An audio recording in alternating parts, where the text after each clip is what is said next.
For the people, without party lines, is Ghana's cocoa sector facing a financing crisis, or is it a misunderstanding between key stakeholders? And who really owes who? If today is your first time here, please like this video, subscribe, and share your thoughts in the comments below. Your engagement helps more people stay informed. Here is what happened. The Licensed Cocoa Buyers Association has responded to growing public concerns about delayed payments to farmers.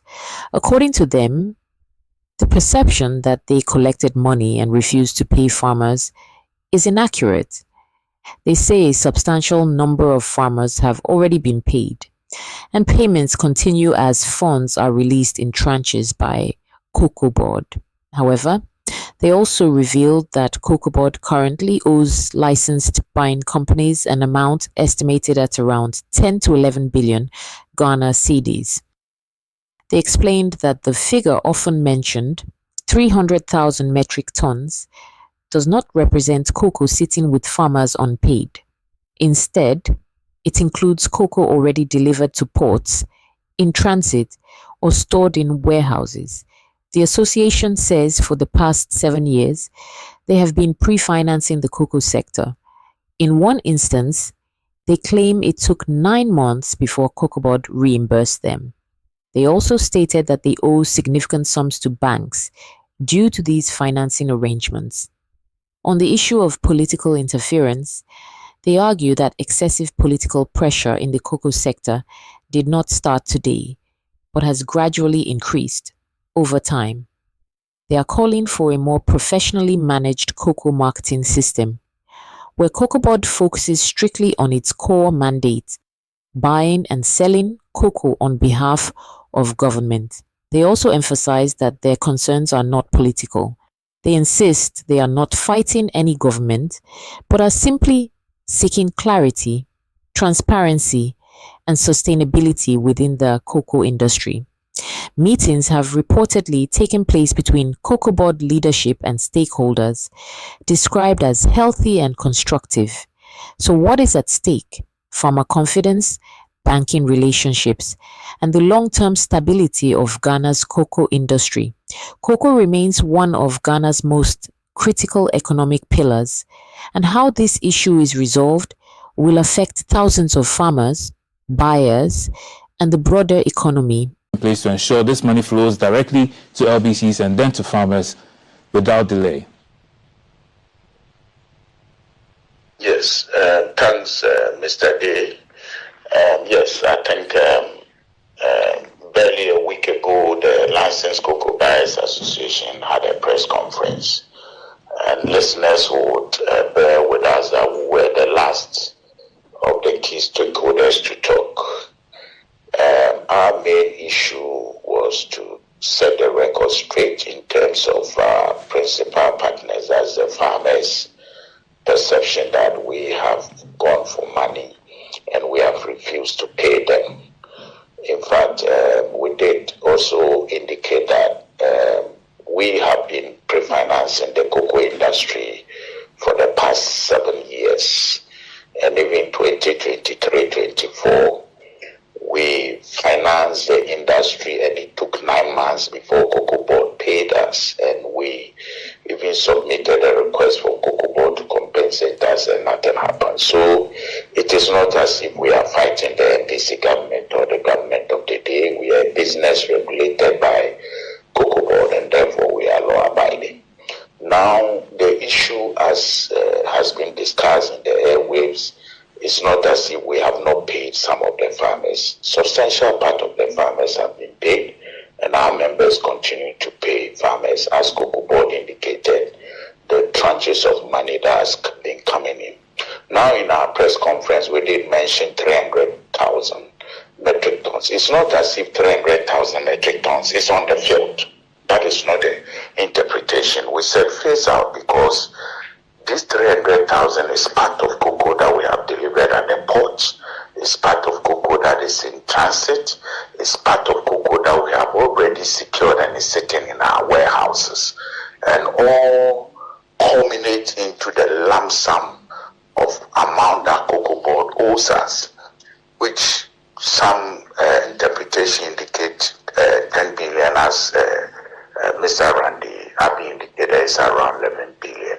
So what we indicated is that the analysis or the suggestions we indicated is not saying we have 300,000 sitting on the field with the farmers. So in the nutshell, what we are trying to present or set the record straight is that we owe the banks. It's a substantial part of the money we owe the banks. The farmers is just a few, as yesterday night one of the news, a farmer called in that he has received all his money.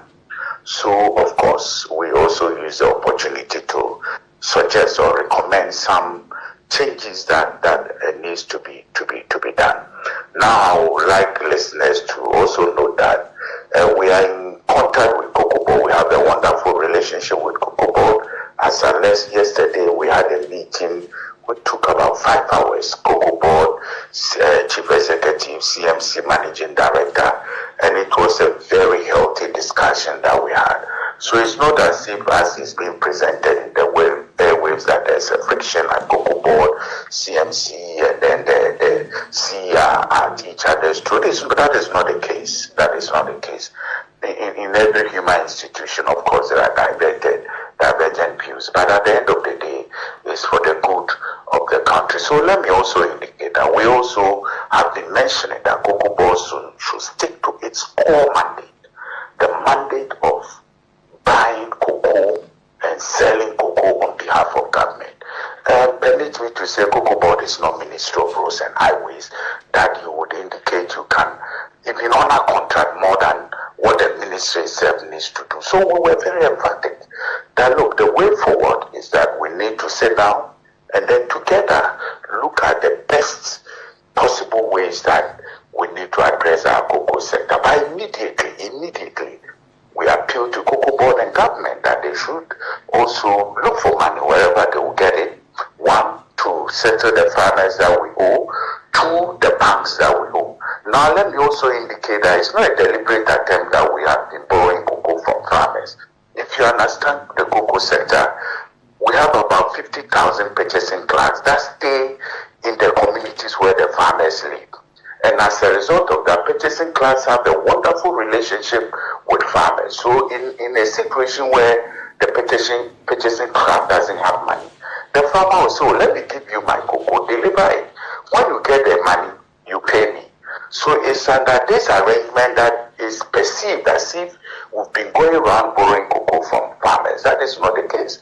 So when this thing happened, then of course we needed to come to her and also clear. Now let me also indicate that the financing of our cocoa in the 2025-26 season is not under syndication.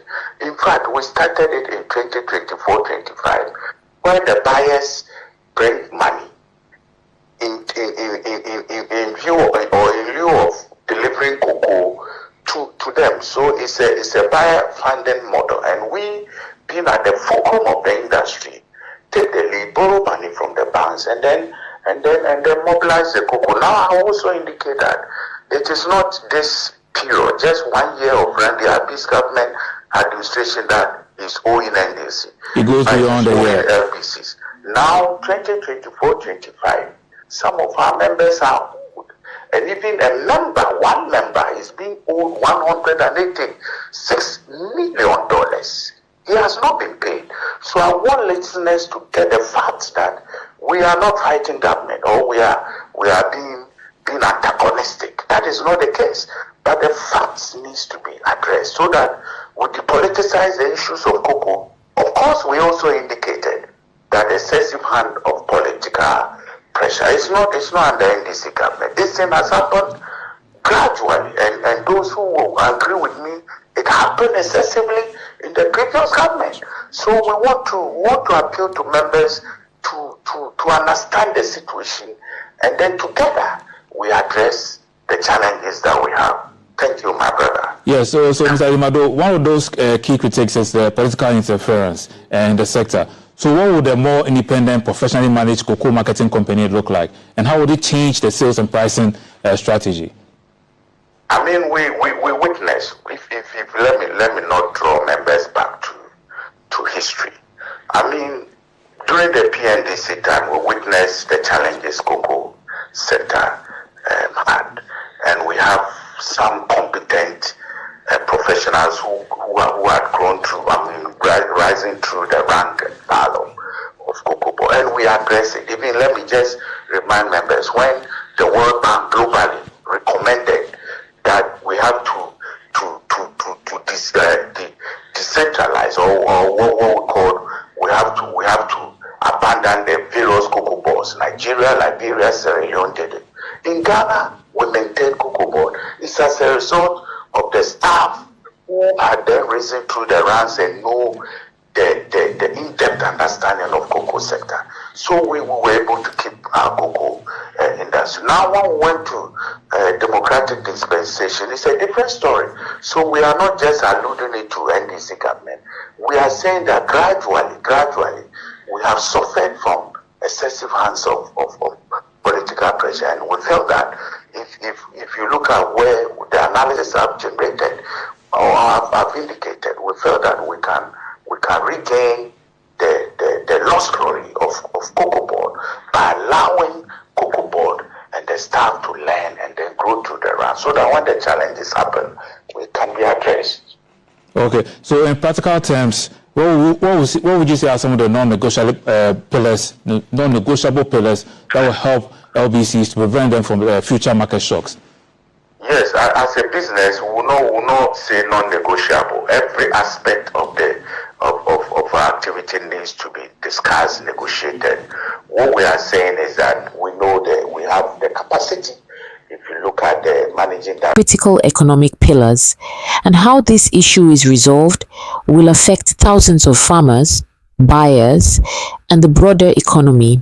At the end of the day, this is not about politics. It is about systems, accountability, and protecting Ghana's cocoa sector for future generations. This platform remains committed to facts, balance, and the interests of the people without party lines. If you found this report helpful, like, subscribe, and turn on notifications. Share your respectful opinion in the comments below.